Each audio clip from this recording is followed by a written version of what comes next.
So hello everyone, I am Pallavi Mishra and welcome back to my channel learn to teach. So हम कर रहे हैं Kanpur university, जिसे आप CSJM यूनिवर्सिटी के नाम से भी जानते हैं, बीएड सेमेस्टर वन वालों का paper number 3 which is psychological perspective of education. ये आपका पेपर नंबर 3 है। ओके इसके अलावा जो अदर यूनिवर्सिटीज़ हैं जहाँ पर साइकोलॉजिकल पर्सपेक्टिव ऑफ एजुकेशन आपका पेपर है बीएड में या एमएड में, तो आपके लिए इक्वली बेनिफिशियल है। ये पूरा कंटेंट, पूरी क्लास आपको इतनी यूज़फुल होने वाली है। ठीक है, इसके अलावा बीएड के जो लोग हैं जो इस कानपुर यूनिवर्सिटी से बीएड कर रहे हैं, उनका पूरा मैंने सिलेबस एंड ऑल डिस्कस किया हुआ है प्रीवियस वीडियोस में। अगर आपके नहीं देखा है, मैं वीडियो का लिंक डिस्क्रिप्शन बॉक्स में डाल दूंगी, आप अपना सिलेबस चेक कर लीजिएगा। ओके और ये पेपर कॉमन होता है फॉर ऑल, चाहे साइंस हो चाहे आर्ट्स हो। कई लोग क्वेश्चन करके पूछते हैं मैम साइंस वालों का कुछ अलग पेपर है, आर्ट वालों का कुछ अलग पेपर है, तो मैं बता दूं this is common for all. ये सभी लोगों को पढ़ना है ऑल। ठीक है, तो वीडियो स्टार्ट करने से पहले अगर आप मेरे चैनल पर नए हैं, पहली बार आए हैं, तो प्लीज़ इस वीडियो को लाइक करिए, शेयर करिए, सब्सक्राइब करिए और अपने दोस्तों में जो भी कानपुर यूनिवर्सिटी से बीएड कर रहे हैं उनको ये वीडियोस ज़रूर शेयर करिएगा। आपके शेयर करने से, लाइक करने से मुझे बहुत मोटिवेशन और इनकरेजमेंट मिलता है आपके लिए और ज़्यादा से ज़्यादा यूज़फुल वीडियोज़ बनाने के लिए। ठीक है, तो लेट्स स्टार्ट द वीडियो। और जो लोग बच्चे पेड नोट्स के लिए मैसेज करते हैं, तो यहाँ पर नंबर है 7208053840। इस नंबर पे मैसेज करके आप टाइमली पेड नोट्स ले लीजिएगा, because last time 15 days before exam आया था। वैसे तो 10 to 15 डेज बिफोर ही डेट आती है अचानक से। ओके तब सब लोग परेशान हो जाते हैं कि अब हम कैसे पूरा सिलेबस कवर करें। और सेमेस्टर 1 में 4 पेपर हैं, जैसा कि हमने डिस्कस किया है, 4 पेपर्स हैं और बहुत अच्छा खासा सिलेबस है। सो इसको प्रिपेयर करना स्टार्ट कर दिए। बाकी मैं क्लास लेने की पूरी कोशिश करूंगी, अगर आपके एग्ज़ाम के डेट आने से पहले मैं क्लास ले पाऊँ सारी। पेड नोट्स में आपको ये पूरी PDF तो मिलेगी और साथ में आपको 2 साल के PYQs यहाँ पर मिल जाएंगे। Okay let's start the video. तो psychological perspective of education, philosophical हमने किया, सोशियोलॉजिकल किया। दो पेपर्स की मैंने क्लास ऑलरेडी डाली हुई है चैनल पर, आप उसे देख सकते हैं। और आज हम करेंगे साइकोलॉजिकल। तो यूनिट 1 है इसकी और फर्स्ट टॉपिक है इसका educational psychology and human development. ठीक है, चलिए meaning and definition in psychology. Psychology is the scientific study of human behaviour and mental process. ठीक है, तो ये बेसिकली अगर एक लाइन में आपको डिफाइन करना होगा तो हम क्या कहेंगे, it is a scientific study of human behaviour and mental process. हमारा दिमाग कैसे काम करता है और हम ह्यूमंस का बिहेवियर कैसा है, उस पर एक साइंटिफिक स्टडी। ठीक है, behaviour is any action that other people can observe or measure, example walking, talking, sleeping, eating, etc. and mental process क्या होता है, और cognitive activities for our personal mental activities that cannot be observed like dreaming, perceptions or thoughts. Clear हो गया? देखिए कितना easily चीज़ें लिखी हुई हैं कि बिहेवियर को अगर हम करेंगे एक सेंस में, तो दैट जो आपका फिजिकल एक्टिविटीज़ दिखाई पड़ती हैं, walking, talking, sleeping, that we can observe, but mental process we can not observe. This is our cognitive, जो दिमाग से रिलेटेड चीज़ें होती हैं उसे हम लोग क्या बोलते हैं, कॉग्निटिव एक्टिविटीज़। ठीक है, तो वो पर्सनल, मेंटल और जो भी हम लोग की एक्टिविटीज़ होती हैं, जो ऐसे हम सोच रहे हैं या कुछ ड्रीम कर रहे हैं, कुछ सी चीज़ पर कुछ थॉट क्रिएट कर रहे हैं, कुछ बिलीफ सिस्टम कर रहे हैं, तो वो क्या है, वो हम देख नहीं सकते, वी कैन नॉट सी। ठीक है, ऑब्जर्व नहीं कर सकते। तो इन सब का जो साइंटिफिक स्टडी है दैट इज कॉल्ड साइकोलॉजी। ये तो इंट्रो पार्ट हो गया। Now coming to the again etymological meaning. जैसा कि मैंने बोला है कि आपको एटिमोलॉजिकल मीनिंग सा डायरेक्ट क्वेश्चन भी पूछ लेते हैं, जो हमने पहले के 2 पेपर में भी किया है। ठीक है, the word psychology is derived from 2 Greek words. कौन कौन? Psyche and logos. 2 Greek word से मिला हुआ है, बना है psyche and logos. Psyche means soul और spirit and logos means study. So psychology is the study of soul या science of mind और science of consciousness is also called by some philosophers। ठीक है, जो जब बिगनिंग में इसको दिया गया था नाम साइकोलॉजी, तब इसको कहा गया स्टडी ऑफ सोल।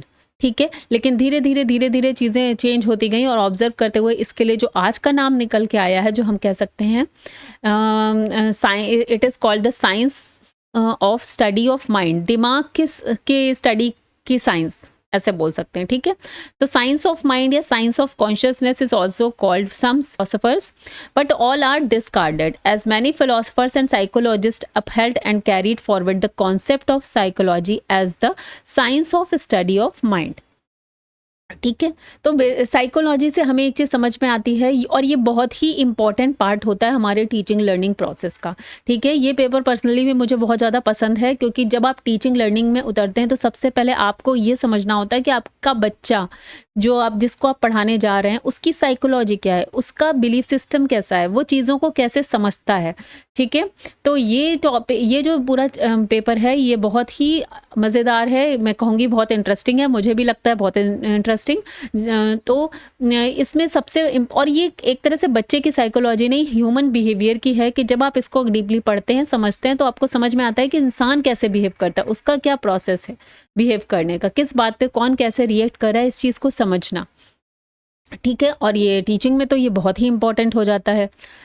नाउ अभी जैसा कि मैंने बताया हुआ है, डेफिनेशंस हमें देनी होती हैं, तो यहाँ पर कुछ एजुकेशनिस्ट या साइकोलॉजिस्ट बोल सकते हैं, उनकी डेफिनेशंस लिखी हुई हैं। मैंने इजी लैंग्वेज रखी है डेफिनेशन की, जिससे आपको याद करना इजी हो जाए, क्योंकि हमें ये पता है कि डेफिनेशन तो एज इट इज़ लिखनी है, उसमें आप कुछ अपने एक्सप्लेनेशन वो कह सकते हैं, अपने वर्ड्स उसमें चेंज नहीं करेंगे। Okay, so J.B. Watson, psychology is the science of behaviour. J.B. Watson ने कहा है कि साइकोलॉजी क्या है, science of behaviour. Crow and Crow, it is the study of human behaviour and human relationships. Clear and Guilford, it is the science of mental activity of an organism. ठीक है, तो ये 3 इंपॉर्टेंट डेफिनेशंस रहेंगी जिनको आप ऐसे ही याद करेंगे। Now coming to the next, relation between psychology and education. ठीक है, अब एजुकेशन देखिए, अब अकेले से जो एजुकेशन का टॉपिक है वो हम लोगों ने पेपर नंबर 1 में किया है, जहाँ पर यूनिट 1 में पूरा एजुकेशन टॉपिक है। ठीक है, तो अगर आप वहाँ से उसको पढ़ेंगे तो आपके लिए ईजी हो जाएगा अपने कंटेंट को और अच्छे तरीके से एग्जाम में लिख पाना। Psychology and education are interrelated disciplines. Education aims to develop the personality of a learner, and psychology provides tools and theories to understand and influence this development. Okay, so education का main M क्या होता है कि जो overall personality है आपके student की, learner की, उसको डेवलप करना, और उसको डेवलप करने के लिए जो हमें हेल्प क्या करता है वो साइकोलॉजी प्रोवाइड करती है हमें, वो टूल्स और थ्योरीज कि बच्चा समझता कैसे है। ठीक है, क्योंकि हम सभी को पता है कि क्लास में अगर आपके 30-40 बच्चे हैं तो हर बच्चा एक ही पेज से नहीं समझेगा, कोई किसी तरीके से कोई एक बार में ही समझ जाएगा, कोई किसी को कई सारे एग्जाम्पल्स के बाद समझ में आएगा, किसी को कोई एग्जाम्पल बहुत अच्छा लगेगा, किसी को कोई एग्जाम्पल बहुत अच्छा लगेगा।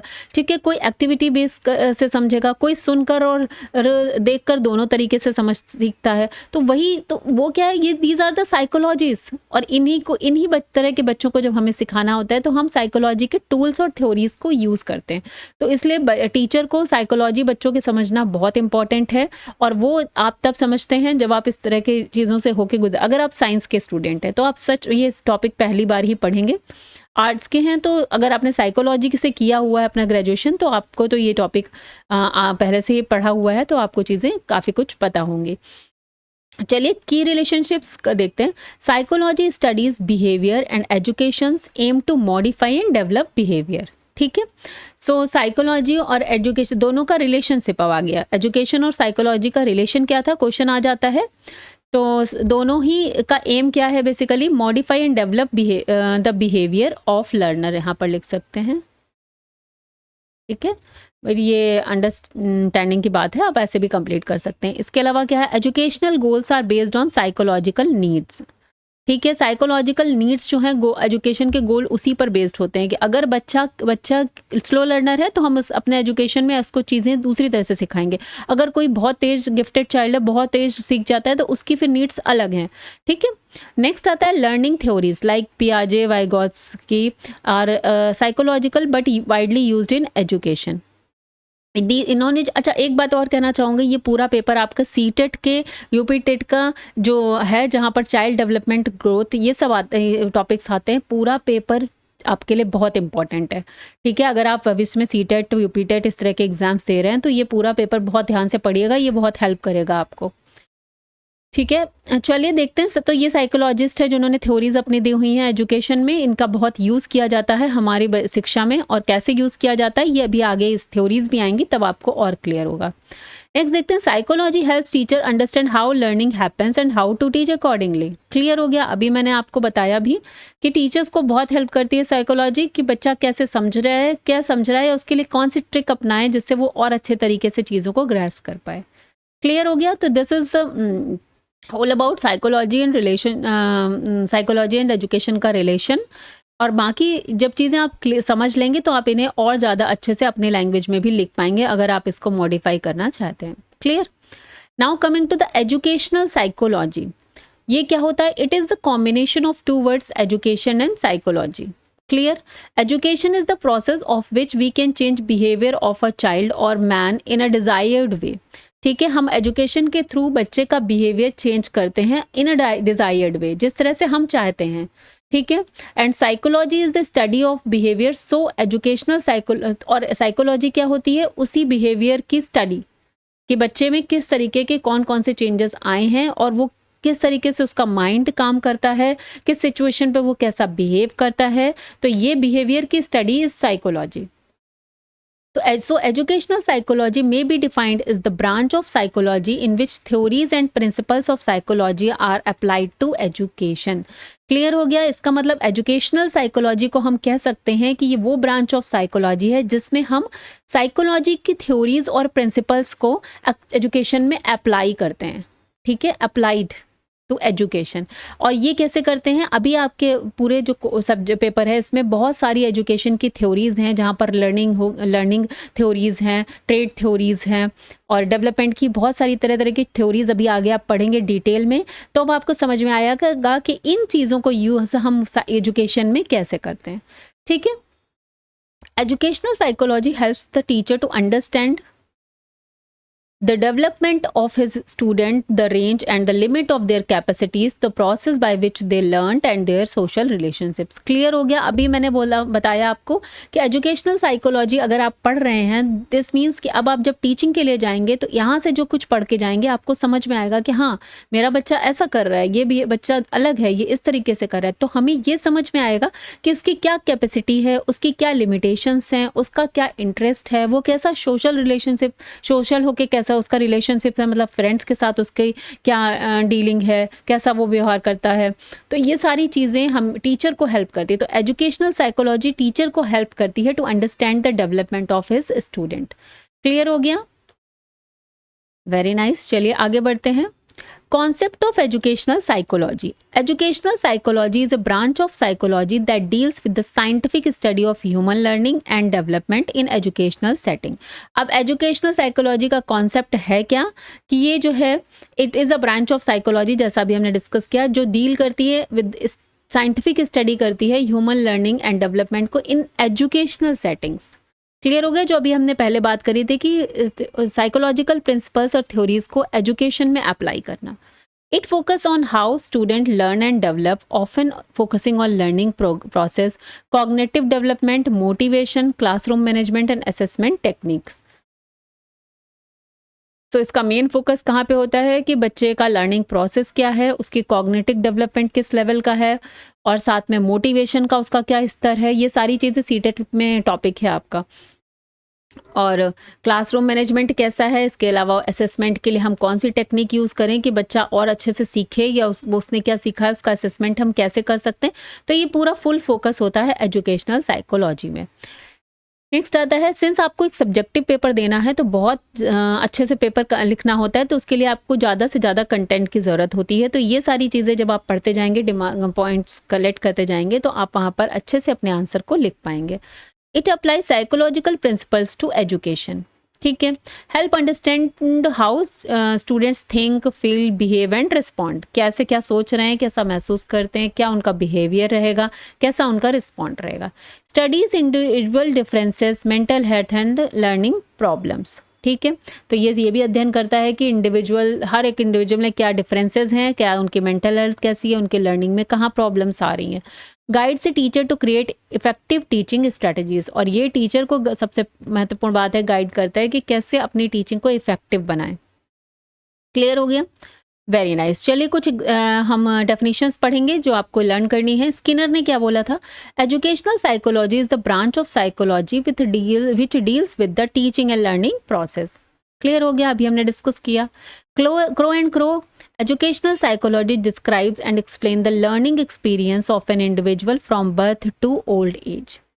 तो इन्होंने बताया कि जन्म से लेके बुढ़ापे तक, ओल्ड एज तक ये एजुकेशनल साइकोलॉजी हेल्प करती है डिस्क्राइब करने में एंड एक्सप्लेन करने में learning experiences of an individual.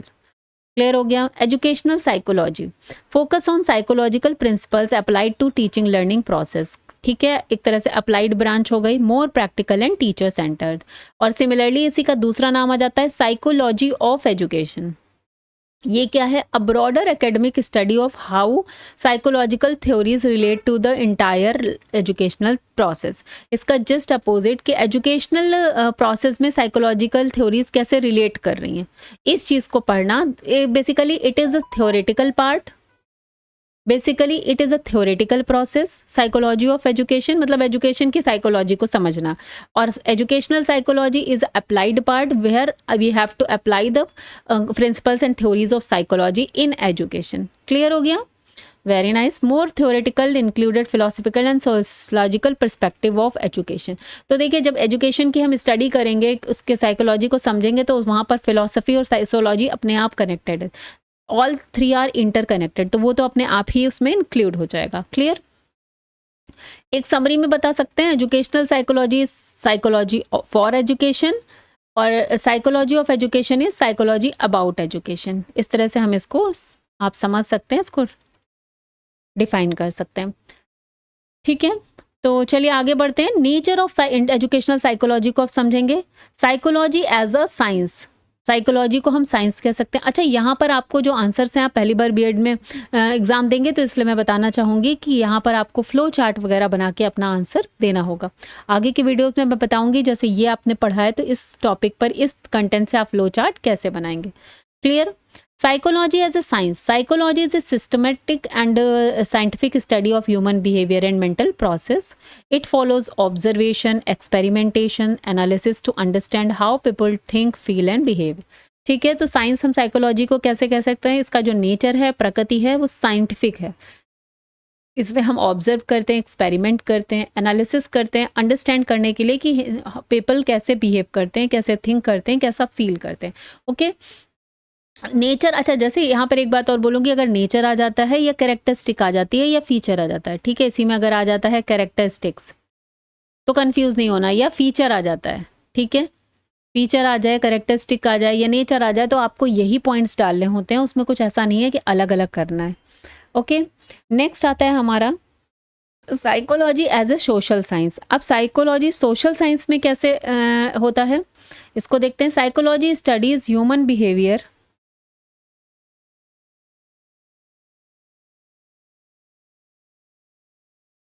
Psychology studies human behaviour in social context and how individual interact with society. तो साइकोलॉजी क्या है, वो सोशल कॉन्टेक्स्ट में भी स्टडी करती है कि इंसान जो है ग्रुप में या टीम में या सोसाइटी में बिहेव उसका कैसा है, कैसे इंटरेक्ट करता है। तो हम कह सकते हैं it is a kind of social science also.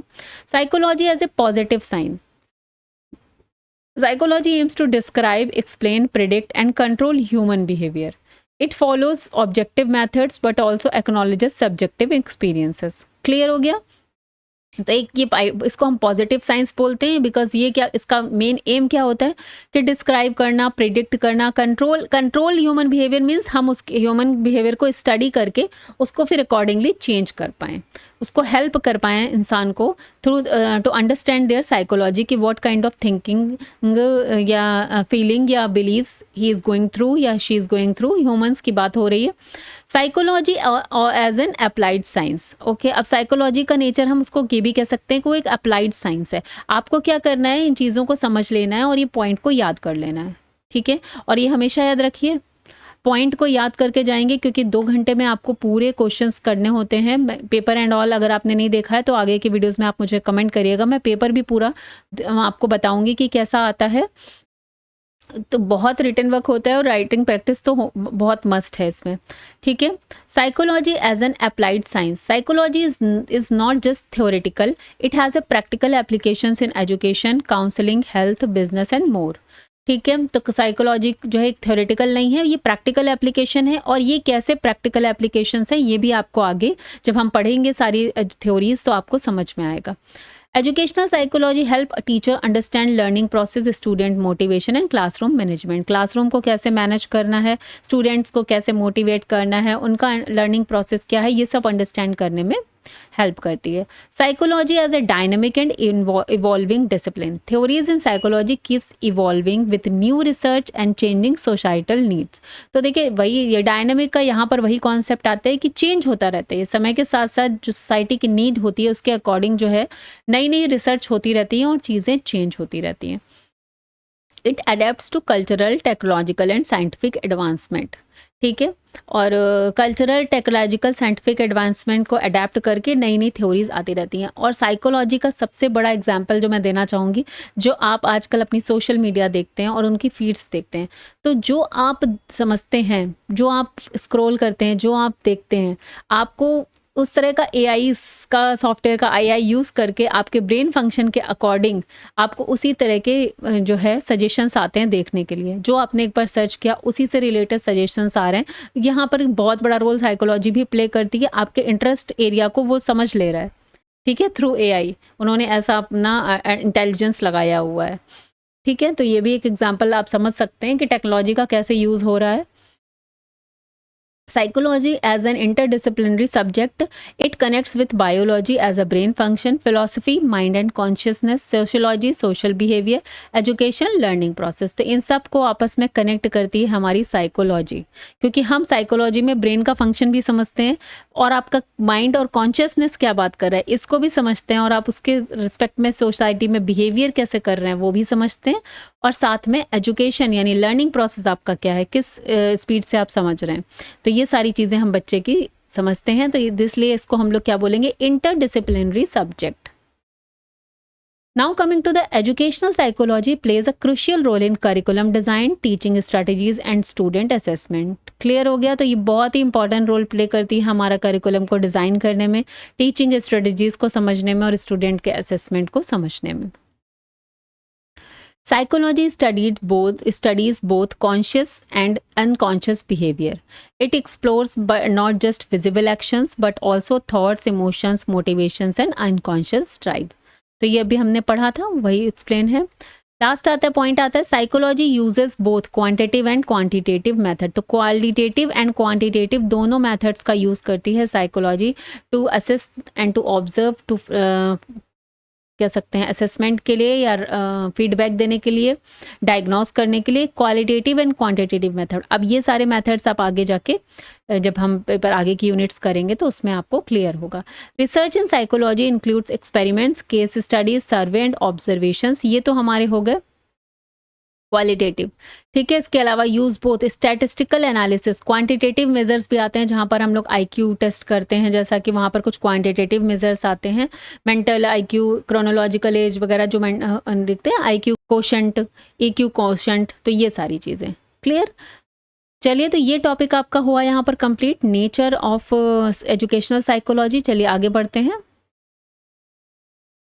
What is the need of educational psychology for teachers, ठीक है। अब क्या है ये इस टॉपिक का मतलब क्या है कि अभी तक हमने पढ़ा, बहुत चीज़ें आपको क्लियर भी हुई होंगी कि what is the need of educational psychology for teachers, ठीक है, समझ में आ गया।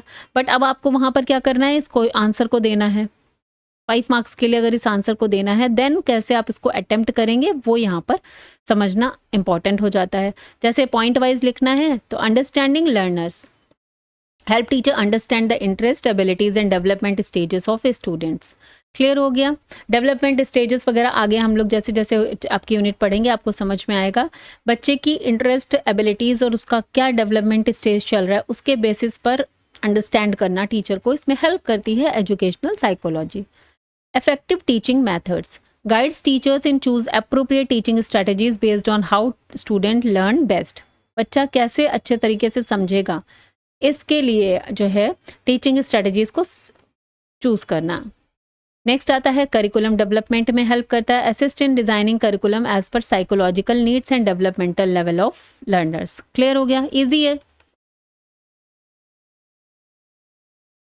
Improved classroom management provides technique to maintain discipline and a positive learning environment. तो यहाँ पर क्या होता है कि क्लासरूम को मैनेजमेंट करने के लिए, उसको डिसिप्लिन बनाए रखने के लिए और पॉजिटिव लर्निंग एनवायरनमेंट करने के लिए भी यहाँ पर एजुकेशनल साइकोलॉजी हेल्प करती है. Understanding individual differences help recognise and deal with different types of learner, जैसे स्लो, एवरेज और गिफ्टेड. तो डिफरेंट टाइप्स ऑफ जो हमारे लर्नर्स होते हैं उनको उनके बिहेवियर को अंडरस्टैंड करने में, उनको रिकॉग्नाइज करने में, आइडेंटिफाई करने में हेल्प करती है हमारी एजुकेशनल साइकोलॉजी. क्लियर. नेक्स्ट आ गया guidance and counselling.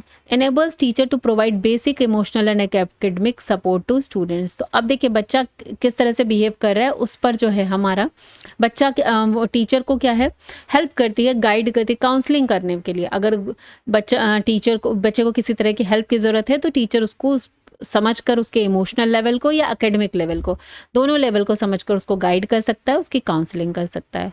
Okay, next आता है motivating student. Teachers how to use reinforcement, praise and rewards to motivate learner. तो एजुकेशनल साइकोलॉजी हेल्प करती है टीचर्स को बच्चे को रीइंफोर्समेंट बार बार दोहरा के सिखाने में, या प्रेज करके या रिवॉर्ड करके. बच्चा जिस तरीके से मोटिवेट होगा, ठीक है, वो उसकी साइकोलॉजी समझने में मदद करेगा.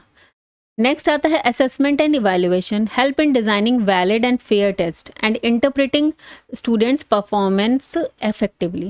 समझ में आ गया होगा कि असेसमेंट कर और इवैल्यूएशन में भी हेल्प करती है एक तरह से, कि कैसे हम एक फेयर टेस्ट को डिज़ाइन कर सकें जो कि बच्चे को, जो स्टूडेंट की जो इफेक्टिव परफॉर्मेंस है, जैसी परफॉर्मेंस है उसको इफेक्टिवली बाहर लेकर आ सके. ठीक है. नेक्स्ट आ गया हमारा inclusive education support.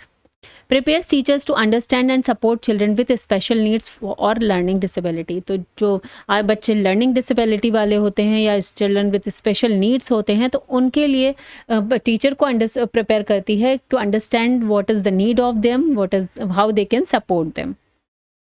And also promotes mental health, helping in identifying emotional problems and maintaining the psychological well-being of students. तो बच्चे को psychologically support भी करना में टीचर की हेल्प करती है, तो by identifying the emotional problems.